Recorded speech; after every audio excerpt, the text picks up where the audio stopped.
तू हंस के बोललुए जहाँ दिलवा के पारा बढ़ गई।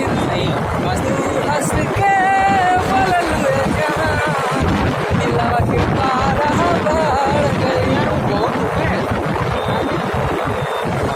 पहला जब पवन पुरवाई नालंदा के प्राकृतिक छटा ले अंगड़ाई बहे जब जब पुरवैया हो मन बिगड़े सैया हो।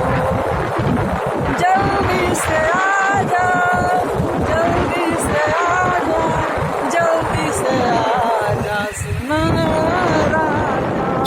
ये सुभाष उधर है पार्किंग होते होगा और नंबर भी बनाना ना, मुझे भी भेज देगा। सिमुआ पे देश के सिपहिया लड़ले लड़ैया हो ऐसे में कैसे करी छठ के बरतिया हो।